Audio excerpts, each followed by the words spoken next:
Hi, and welcome back to another episode of Obsessed by Everything Bravo.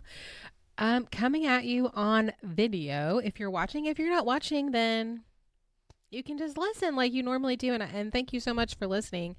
I love all my listeners and want to show you that love by just continuing to give you content. And let me tell you that this was rough. If I sound funny, it is because I have been ill. I've had the flu or something. And so I'm going to try to do as much as I can. I didn't want to leave you with no episodes. But it's been rough. This is the week of Christmas, and I was ill all Christmas. Missed it. Missed the whole thing. I got to watch my son open presents, but Christmas morning was when I was like real down bad, real down bad. And I was like hover, like just in a corner, just like shivering and watching him open presents and opening my presents. It's rough. It's rough out there.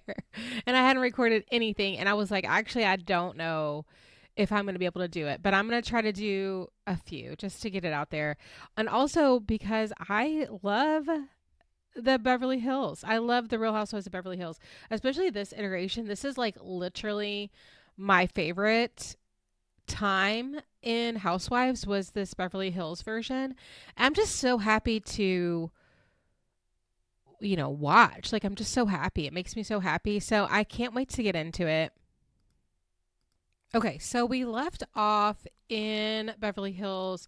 The last thing we had was Kyle's charity party where Kim didn't go because she was too tired. She was too tired from the trip to go see the Kings. And then Camille was in Hawaii, because Camille likes to go to Hawaii.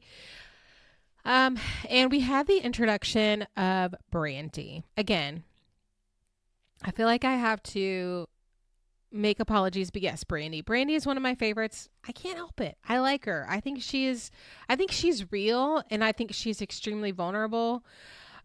She's problematic. And I have told you time and time again that I like a problematic blonde. I just can't help it. That is who I like. It is who I am. It is what it is. So we introduced Brandi, and everybody's hackles were a little bit up. We're introduced to her via Adrienne, but everybody's hackles are a little bit up because of Brandi having some kind of connection to Cedric. And so Kyle is a little bit anti-Brandi. And this is just how this comes out. We also are introduced to a new character, Dana. That we'll talk about her today. Today is this episode that we're going to talk about today is such a fun episode. There's so many iconic things happen this season. It blows my mind. It's like they gave us all of this stuff like just for free.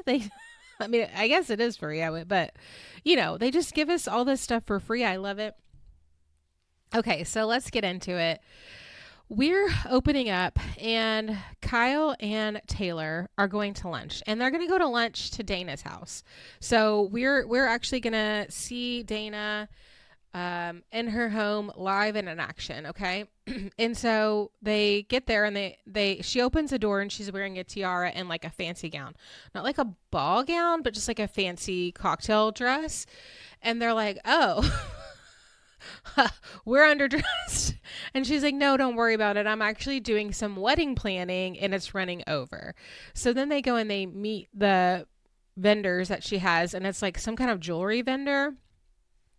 And so they're all like looking at it. And then she's like, well, let me try on this. Let me try on that. And Kyle is just like, you know what? How about we just go sit in the other room and you guys can finish whatever you're doing here? I don't know. It was so funny. So then they go into the other room, and in the foyer first of all, this house is huge and there's nothing in it, which we'll see more of Dana's house in a couple of episodes. But in this grand foyer, think Teresa Giudice's house. This is how big this is. In this grand foyer, there's like this one table. It's got a vase with flowers on it. And then her son's cards. Actually, I wanted to look up the name of these cards. Hold on. Okay, they're called comp cards. So you've seen them if you've watched any housewife before, you've seen them, but basically they're what models when they go to like the casting agency, they'll hand over or actors or whatever. They'll hand over their comp card and it's got their headshot and maybe on the back it's got multiple headshots and it'll have like all of their skills or maybe like sizes if you're like a model. So like if you were an actor, maybe it'd be like you can horseback ride and you know Spanish or whatever it is that you do. And or like if you're a model, it would be like she's 5'9" and you know size extra small with feet size 9.5, whatever it is, you know. And so the she has these comp cards or whatever they're called on the table, but it's of her child. Her 18, which isn't that strange because you know what, this is Beverly Hills and lots of people want to get their, you know, it is what it is. You know what I mean? That's why people move out to LA, right? To be in the entertainment industry. But it just seems so weird because it's her 18-month-old child. But also, are you just like inviting like agents to your house? Like, why do you need these on the tall table? But anyway, so then now Dana comes back in. She's wearing a normal outfit. She's actually wearing shorts and some kind of shirt. And so she's like, she sees this card sitting on the table and she's like, where did you get that? And Kyle was like, well, I took it from the stack in your foyer. What do you mean, where did I get that? And Dana was like, you know what, my son is so interesting. She's like, I teach him everything. I taught him how to read even though he's only 18 months old and he speaks Thai. And she's like, I'm doing encyclopedia training with him. And I don't know where I'm going to send him to school at this point because he just knows so much. So Kyle and Taylor are just like giving each other looks because they're like, oh my God.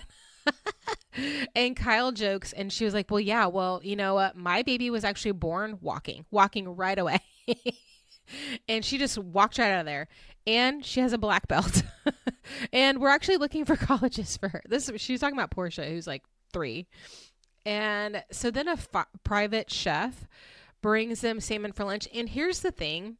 With all of these people, I'm always like, where's their money coming from? Okay. Because, okay, LVP, she's a restaurateur. They own lots of restaurants. They've told us they own restaurants all over Europe. And now they're in LA. They own Villa Blanca. They own Sir. We're going to have Pump. We're going to have Tom Tom. We've got all these restaurants. That's what she does. Okay. Kyle, her husband's a real estate agent, high-end real estate, right? Okay. So he's going to have a lot of money.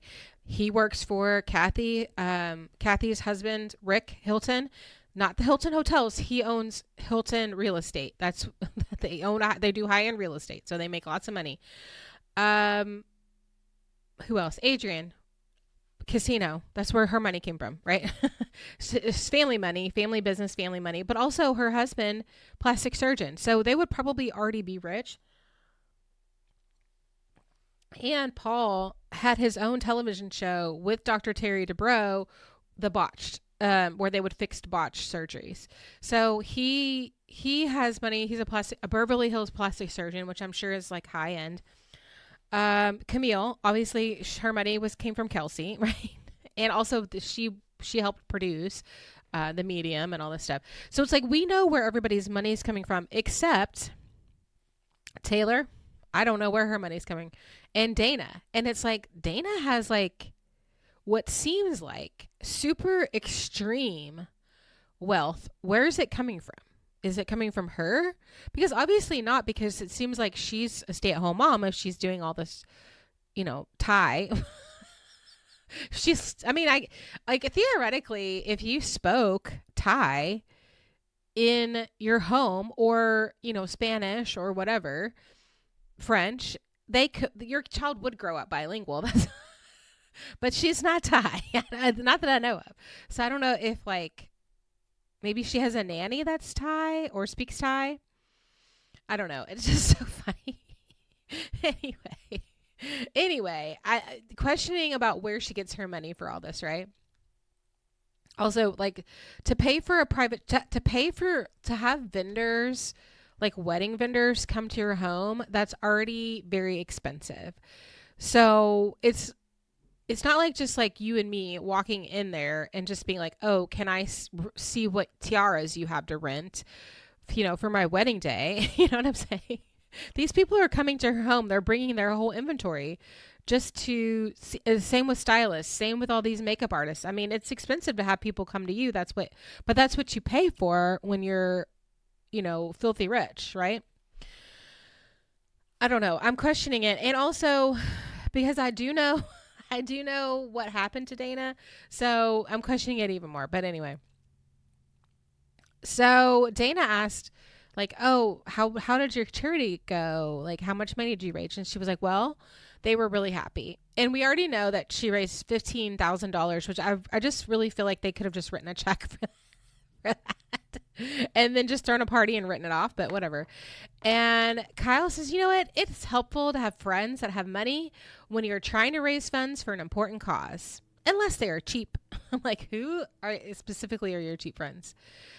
But Kyle says, I felt really embarrassed asking all my friends for money, even though it was for a good cause. It just made me feel icky. And Dana was like, well, that's actually why I wanted to invite you over. I really admire what you did there. And I love how you dress this. And she's like, can you take me shopping? And Kyle's like, yes, shopping is my thing that I love to do, my favorite thing. So of course I'll take you shopping.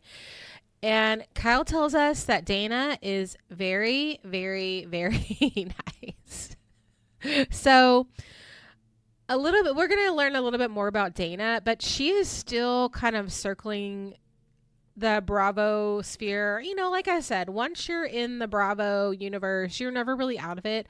I'm pretty sure that she has like a podcast or a YouTube show basically talking about the Housewives. And I know she was on one of the expose, like Hulu did a few years back about somebody, and I can't even remember. And I was like, is that Dana Wilkie? It was like getting smacked in the face. Also, Danielle does that too. So if you're wondering what Danielle's up to, she's just in the Bravo universe, just making content just like me. You know what I mean? We're the same. Me and Danielle and Dana Wilkie, we're all the same. But yeah, Dana, she's like such an enigma to me, and she's not actually. She's very transparent. But we'll talk about that in a minute. Okay, so now we go over to Lisa Vanderpump, and she's at Villa Blanca, and she's doing a wine tasting for their house wines.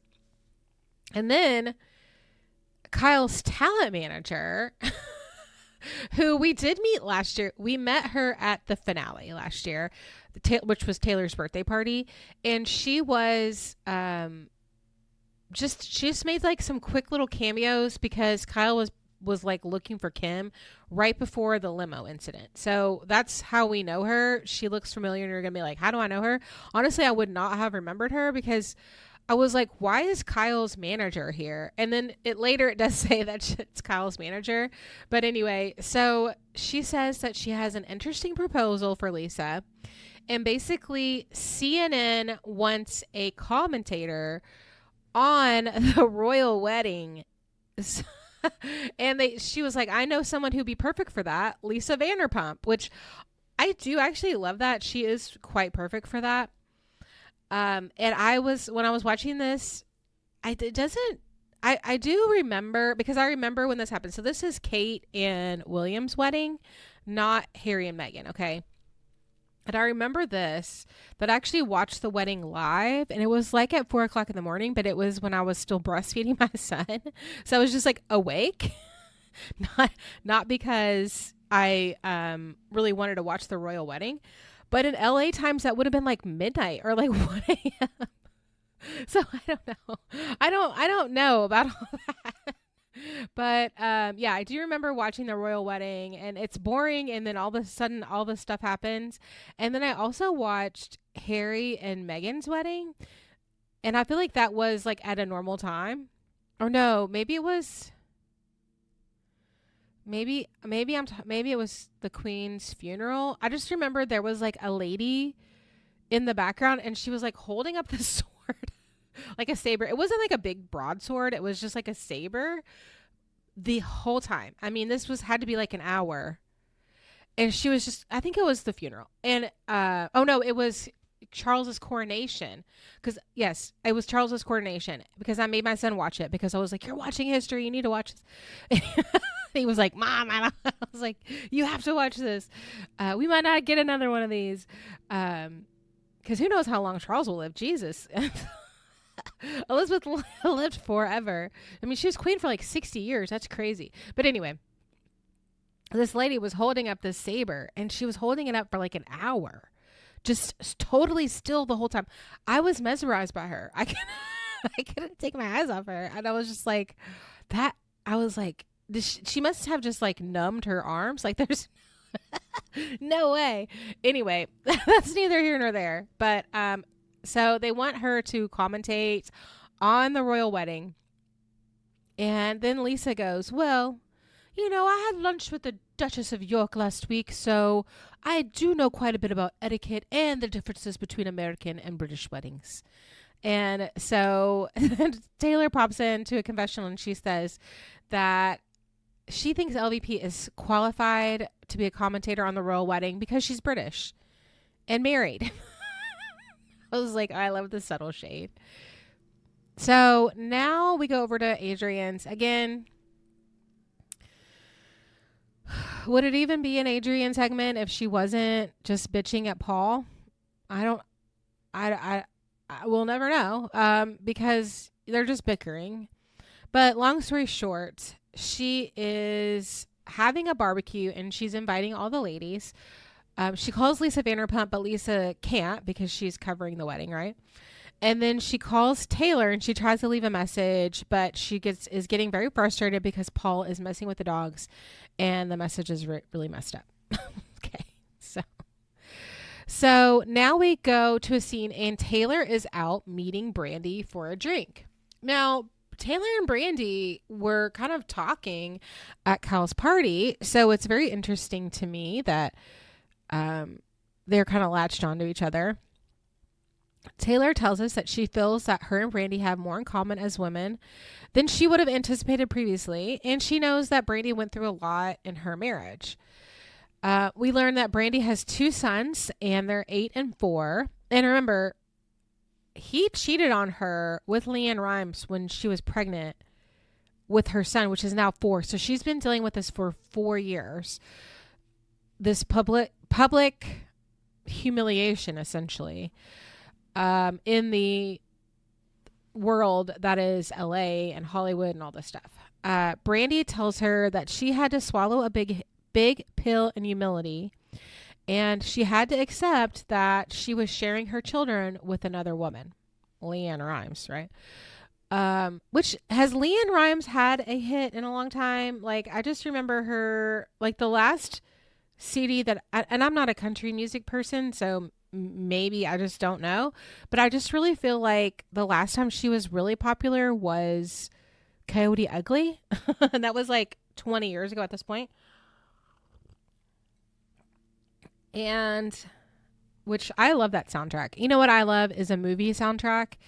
Movie soundtracks, I wish they would do that again. Like make movie soundtracks and not just like the background music, but you remember how they just made songs for movies and then the songs would be so good? Why don't they do that again? Like, remember the Romeo and Juliet soundtrack? Does anybody know who I'm talking about? If you do, leave a comment. Leave me a comment. Let me know that you love it. I'm sure it's on Spotify if you're listening to this on Spotify. Anyway, so Brandi tells us that her husband was cheating with her and he never told her that he was cheating. She read it on the cover of a magazine and that apparently he had cheated on her their entire marriage and eventually then with LeAnn Rimes. And she's not a proponent of 2 people staying together for the children because the children can see, hey, these people are not happy. Thank you. Finally, somebody who's reasonable about this because, yeah, you're exactly right. The children feel the tension and it's much better to have 2 happy homes than 1 unhappy home. I don't know. Somebody said that recently on the show and I totally agree. So Well, Taylor tells her, well, I'm in marriage counseling, and Brandi says, yeah, I've been there, and Taylor says it's made her super vulnerable, and she hasn't handled it well. Yeah, yeah, we see that, and Brandi asks what she means by that, and Taylor says that I've had instances where she's fallen to pieces, and she was disoriented and didn't know where she was, so she took a few days off, and her and Russell went to a hotel. So obviously, she's talking about the ski trip, right? She got disoriented. She didn't know where she was, who she was. You're having a mental health crisis. And so then you take time off and go to a hotel with the person that's causing the mental health crisis. Uh, did you talk to one of your therapists about that? Like, that's not a good idea. Okay, so what she's saying is she took time off from filming and work and probably her daughter, and I guess detoxed in a hotel or just like slept for a couple of days. I don't know.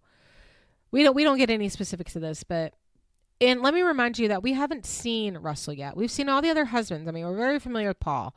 Mauricio's there. Paul.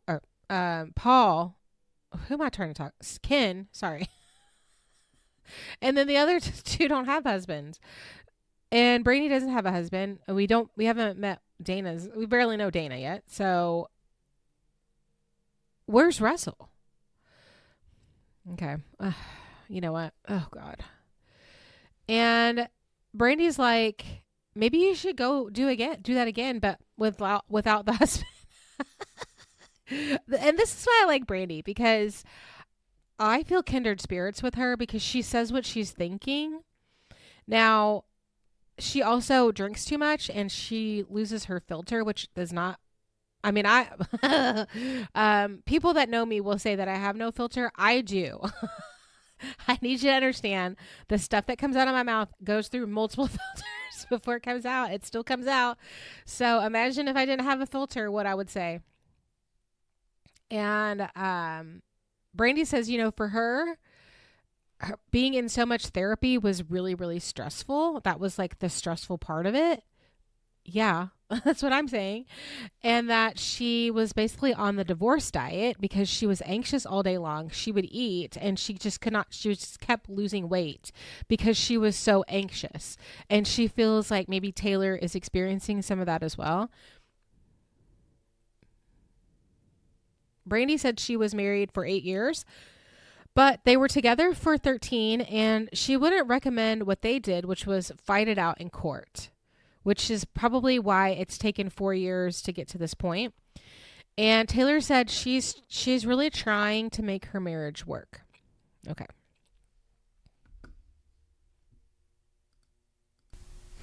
Okay, so now we go to another scene, and it's Kim. This scene is so weird to me. So it's Kim, and she is cleaning her home with her maid. Like, she has a maid, whatever, housekeeper, but she's dusting her picture frames, and then she's just like going through the memories. She has no one there, and she's just telling her maid, and she'll be like, this is when Chad did this. Do you not look at these picture frames every single day? Like, what is that? And she tells us that the kids are getting older and she's having a rough time with it. Brooke has her own apartment. Whitney is staying with Kathy, which is weird. Kathy Hilton, her sister. Chad stays with his girlfriend a lot, and Kimberly, her youngest, is with her dad a lot of times. So she just has the housekeeper to talk to. And she says this house is too big when all their kids are gone and it gets lonely.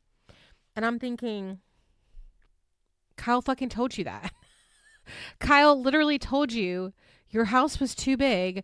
What happens when Brooke leaves in a year? And here we are a year later. And she's just walking around talking to herself in this big ass lonely house. And now we really get just this little thing. It tells me so much about their dynamic, because what do you mean? What do you mean? Like, what do you mean? Like,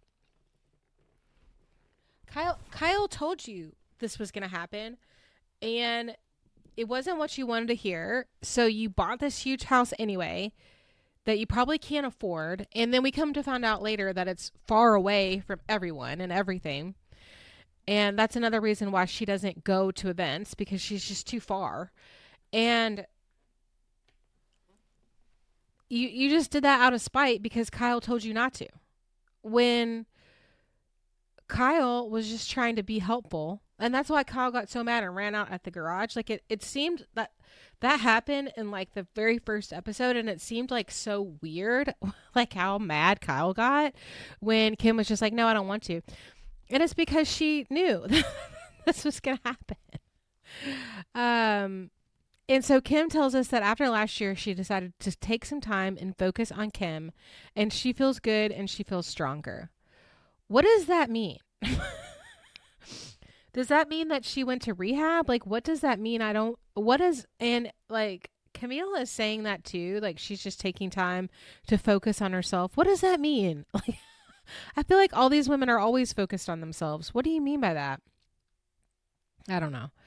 So now we're going to go over to Villa Blanca, and LVP and Ken are hanging out there because Kyle and Mauricio are meeting them for dinner. And Kyle tells us that, ever since the dinner at Adrienne's, there's been a lot of tension between her and Lisa because of how her and Ken had got into it. And so Kyle starts off telling Lisa about her lunch with Dana. And I was just reminded by when Dana met Lisa, and Lisa was like, oh, you're a friend of Taylor's. And then Dana was like, and now I'm a friend of yours. And Lisa was just like, okay. But so she was talking about the lunch with Dana, and she said, when she opened the door, she had this crazy dress on and a tiara. And then she said her baby was 18 months old and he reads and writes and speaks Thai. And Mauricio says the baby probably speaks gibberish, but she just says it's Thai. This is so funny. So for any of you at home, I mean, sometimes babies don't speak. They're not speaking like some are. Like some kids speak early. Not all of them are like speaking. They're not speaking in paragraphs. They're speaking in very simple sentences at 18 months. So to speak like a second language, and like I said, yes, it is possible. If you live in a bilingual household, your baby could be bilingual. I'm not saying that that's not possible. What I'm saying is, unless you're speaking Thai on a daily basis, it's probably not. I don't know. Baby is like, baby. Oh God, I'm so tired. It's rough. I'm doing this for you guys, and do me a favor. If you're here, leave me a rating, review, subscribe. I'm putting myself out here for you. I can't even read right now. Anyway, Kyle says the baby speaks Thai and he's a model. She's like, this whole town is full of shit. And people are all constantly saying that they have more than they do. And Lisa's like, well, you don't do that. And I don't do that. And I'm happy to admit that I have to go to work and pay for everything that I have. And Mauricio goes, well, whose friend is this? And Kyle's like, well, it's Taylor's. And so Kyle says, well, it's Taylor's. And then Ken goes, oh, the chubby one. Are you kidding me? This woman is not chubby at all. She is perfect. She's probably a size 4. Okay. And everybody else is a size 2. And then he can tell. He can tell, like, he just should not have said that. Like, I don't know if Lisa gives him a look or what. And he's like, well, maybe she just looks chubby next to Taylor. And Kyle's like, well, everybody looks chubby next to Taylor. Taylor's a rail. And then Lisa says, that's exactly what I've been saying to Taylor. Whatever she's doing is not working because she's always crying and she's dropped so much weight. And Kyle tells us, you know what? I feel like I'm basically in the middle of these two people. It's difficult when two of your friends have tension because you're always dragged in the middle. And she tells the table, she's like, Taylor thinks that you're not really like a fan of hers. And Lisa was like, yeah, I mean, I've said this. I've been suspicious of her. which is a wild thing to say. Suspicious of what? Like, what are you suspicious of? And Kyle's like, well, you made a point to tell her, hey, I'm not your friend. And Lisa's like, I'm not saying I didn't say I wasn't her friend. I just says, like, I'm trying to be real. Like, maybe like we're not best friends, but I'm here for you. And Kyle's like, maybe you can try to help her without saying that you're not her friend because she doesn't feel like you're being sympathetic when you say that. And Lisa says, look, I'm not going to compromise for what I believe in. And Kyle's like, I'm not asking you to do that. I just would like you not to open up the dialogue with, I'm not your friend. And Ken says, you know what? I have to interject. And I want to be like, Ken, zip it. Okay. Zip it, zip it, zip it. Because he's like, I have to interject. If she had real friends, then they wouldn't let her get as thin as she's gotten. And Kyle's like, what are you talking about? You can't force someone to eat. That's impossible. And Lisa's like, tells us that she knows that Kyle is close to Taylor, but there's no reason to attack Lisa. Babe, she wasn't attacking you. She was trying to give you helpful advice on maybe why Taylor doesn't like you because you say you're not a friend. That's kind of rude, actually. And Kyle says, look, I just think that by you saying that hurts her feelings. And look, she's sensitive and she's fragile. So maybe just be a little bit more sensitive about that. Okay. So now it is the barbecue, Adrienne's barbecue. Okay. Now, Adrienne just does too much. She be doing too much. Now, they are having the kids over. So it's like a family barbecue. So they have a bouncy house, a bouncy slide. They've got the pool set up with multiple lifeguards, private chefs, bartenders. This is a Sunday afternoon. Actually, it's Wednesday. It's a Wednesday afternoon barbecue. You've got bartenders for a barbecue at your house. So Brandi shows up first, still on crutches, and Kyle shows up with her kiddos. Camille and Dee come, and with the kid, everybody's bringing their kids, right? So Camille is talking about the kids were with Kelsey over the weekend because he came to LA to shoot a pilot, and Kyle's like, well, just tell him to stay in New York. I love how like anti-Kelsey they've all become. So Taylor shows up with Kennedy, who like runs straight to the bounce house. And everybody's just kind of in a circle talking. And Brandi, it was like, I had a really rough weekend this weekend because my ex, Eddie, got married to Leanne Rimes on Friday. And Camille jumps in and she's like, oh, mine got married a month and a half ago. Kelsey's already remarried. What the fuck? He's already remarried. And Brandy's like, yeah, I feel bad for Camille because hers was at warp speed, but mine has been all over the press for years. And basically Brandi is saying like the press were calling her and hounding her all weekend, and she just had to like, close her windows and turn off her internet and everything just to like, so nobody could contact her. Camille tells us that, Brandi understands exactly what I went through, public humility. And Brandi says that when she met Camille, it was like an instant bond because she's like the A-list version of what Brandi went through, which is like the D-list version. I love that. Also, Life on the D-List, Bravo show. Did you ever watch that? I did not really watch it, but I just remember that so it was a reality show about Kathy Griffin. And I just remember that she was dating Steve Wozniak, who was one of the founders of Apple. And I was like, this guy? This guy? What do you mean? What are you talking about? Anyway. Okay. So Camille was the A-list version. Brandi was the D-list version. That's funny. Brandi's funny. And Brandi tells Camille, she's lucky it went so fast because you know what? You're going to be able to move on easier. And she's like, are you starting to date yet? You need to date. Camille's like, no, I'm kind of hesitant to date. And Brandi is like, look, we only have a short window of hotness left. You got to get on it. And now Brandi arrives and she sees Kyle and she's like, Kyle, I love what you're wearing. You have to take me shopping. And Kyle is like, well, you have great style. I love your glasses. And Dana says, yeah, they're $25,000. with 4 carats of diamonds and gold python.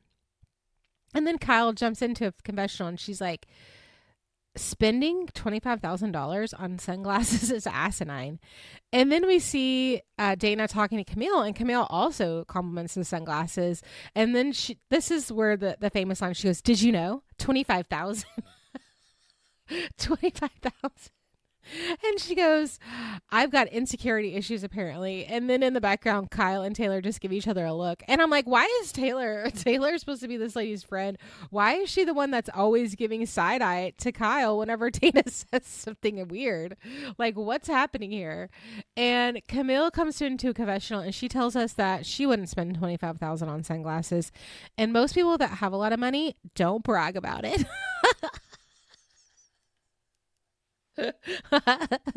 So, the issue really is, it's not that you spent $25,000 on sunglasses, which is like more than the price of a car. It's that you're telling everyone. And like, she does it multiple times. She's like, 25,000. Did you know? 25,000. But also, like, your sunglasses have diamonds in them. Are you going to wear those to the beach? Like, get lost and they're gonna get stolen. You're gonna get mugged. Like, what are you doing? Okay, so now we go across the street. LVP is getting ready, and she's doing her wedding thing, and it's so funny. Honestly, normally I would have just skipped this because it doesn't really matter, but she's having Max, her son, help her get ready, and he's helping her put in her clip-in extension. It's like no glam person. She's doing her own makeup. She's doing her own hair. And Adrienne says that she's okay with Lisa not coming over to her barbecue because she lets Jiggy drink out of her formal champagne glasses. They get to the network and Jiggy is actually wearing a matching outfit because, of course, he's going to be going on the air with Lisa. Also, they're wearing purple, which I love because that's the color of royalty. And then one thing that was so weird too, and it was just like, what Twilight Zone have I walked in? But she meets Dr. Drew. Do you remember Dr. Drew?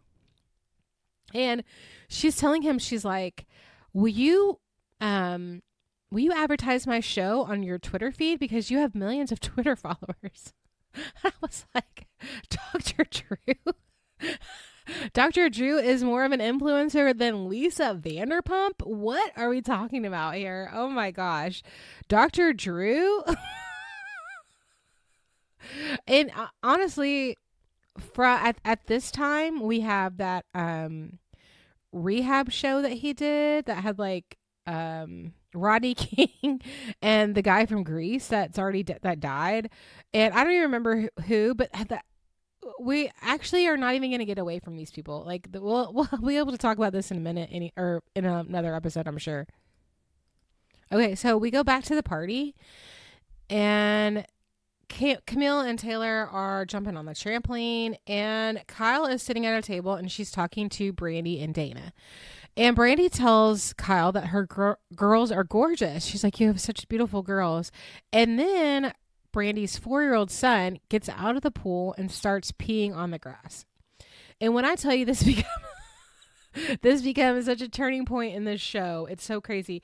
And for those of you that have boys, this is like a normal behavior. Now, would you want your son doing this at someone else's home in front of a camera crew? No. I mean, I wouldn't, but if I would be lying if I would say my child has not peed in the grass somewhere. It's just something boys do. It is what it is. They just don't have that sense of like needing to be ashamed. They don't have that sense of shame, I think. And I think that's something for all kids. And the reason little girls don't do it is because we have to protect little girls from the bad men that would abuse them. But if that wasn't a thing, little girls would probably do the same thing. But Kyle doesn't understand this because she only has girls. She doesn't get that boys are just going to be able to whip it out anywhere. And Brandi is, of course, like, she's embarrassed, but then she's like, well, at least he didn't pee in the pool, you know? And Kyle is like incensed, and she says, he does this and she doesn't even correct him. Can she not say, hey, don't whip your penis out at a party? And then Kyle at the table goes, well, at least he's not shy. And then we go to commercial break and we come back, and Kyle is like walking around, and she tells us she's embarrassed because Kim said she was at the party, but she's not there. And Adrienne's like, I called her twice. I don't know what to do. So Adrienne tells us, based on Kim's history of not showing up and being extremely late, she's not holding her breath. And Kyle finally gets a hold of Kim, and Kim is basically like, well, I don't have any of my kids with me, so I just didn't want to come. Okay, you don't want to come hang out with just the ladies, and also your nieces are all here, like you could have hung out with them. And Kyle tells us ever since what happened last year that she's had to take a step back from Ken's life, and she wonders, like, when she doesn't come to events, she wonders about her, and she's like, it's kind of suspicious. And then Bernie asked Camille where Lisa is. And she's like, well, I think that she had a film. And he's like, well, it's because her rocking chair is broken, so there's no place for her to sit. And then Adrienne, who's always like trying to be like the peacekeeper, and she's just like, well, he's just upset that she let her dog drink from the table. And Camille goes, yeah, that was really weird watching the dog drink out of your crystal. And then we go back to Lisa, and she's recording. It's not really that interesting, but I did think it was funny because she's got Jiggy on her lap. She just goes, oh, can Jiggy have an earpiece so he knows what's going on? Obviously she was joking, but it just made me laugh. And then she does like a really good job. Like, she just live on CNN, they were asking her all kinds of questions. And then they pan over to Ken, and he's just like asleep, like not paying attention, not doing anything. Ken, you know what? You're pissing me off this year, I have to say. So we go back to Adrienne's party, and Kyle asks, she's like, oh, can we make sure that Taylor got a plate? And Brandi goes, oh, she's on the divorce diet, which is, her and Taylor had a conversation about this earlier, and she didn't call it the divorce diet. She just said that when she was going through a divorce, she was so anxious that she could eat all day, and she was still losing weight. So she's referring to that, but both Kyle and Dana are like, what do you mean? And then Brandy's like, well, it's just like when you get really skinny because you're under a lot of stress. And they're like, she's not getting a divorce. And Brandi is like, based on what she told me, it kind of sounds like they're, like probably going to get a divorce. And they ask her why she said that. And Brandy's like, well, the only reason that she's working on her marriage is for the child. And which is not exactly what she said, but I don't know. So then Dana reaches out to Taylor, and she's like, hey, everybody's worried that if you ate today. And Taylor's like, I had a hamburger and a hot dog. And so Dana's like, yeah, whenever I'm with her, she's eating a ton. I haven't seen her take a bite of food at all. I've seen Kyle eating. I've seen all of them going to lunch. I've seen Taylor at events where other people are eating. I haven't seen her take a bite. And Brandi says, well, you know what? That's just the divorce diet. And Kyle pops in and was like, well, I guess because I'm happily married, nobody is concerned about whether I'm eating today. And what I love about Kyle too is like, she's always just trying to add a little humor to all of these things, and also using humor to change the subject. Like, obviously she knows Taylor doesn't want them speculating on whether she's getting divorced or not. And it's like, who is Brandi? We just met her. So she doesn't want them talking. She knows Taylor doesn't want them talking about it. And so she's deflecting and using that to change the subject, which I appreciate. Like, she's protecting Taylor. So now they start talking about Dana's wedding, and so to this dude that we haven't met, and Dana says that they're going to get married next June in France at a castle because she wants a super big mega wedding. And Paul comes home, and he jumps straight into the pool, and then Mauricio is there as well. Because remember, this is on like a Wednesday afternoon. This is like after work. So they're both stopping by after work. And then Adrienne does say one thing that made me laugh. And she's like, for some reason, whenever Paul takes off his shirt, it just doesn't look like Mauricio. which is like knife to the heart for Paul, but whatever. And then they move on to whether Camille is dating, and if we've talked about this before, but Camille is like not ready to date, doesn't want to date, and she says, my mom used to always tell me when it comes to certain things about men, there are things you can fix, and there are things you can't. And there's been a rumor, big hands, big feet, big disappointment. And she's basically implying that Kelsey has a small penis. And what I love is that we never let a chance to malign Kelsey go by. Like, she is doing it and doing it and doing it and doing it. And I'm here for the Kelsey hate, because on Kelsey.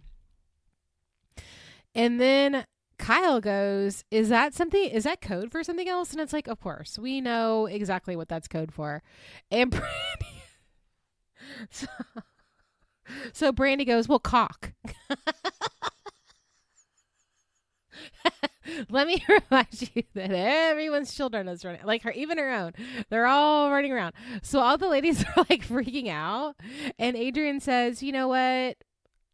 Everybody's used that word. And it's just kind of funny because Kyle was like squirming in her seat about it. And they go to commercial break, and then they come back, and Brandi is like, guys talk like that, and it's 10 times worse. And Adrienne's like, no, women are worse. They talk worse. So Kyle tells us that she finds Brandi to be tacky, and she isn't really good at hiding it. And Brandi tells that the ladies just don't understand her. She's always balls to the wall. She says to the table, I think you guys think that I'm a super slut, but I'm not really.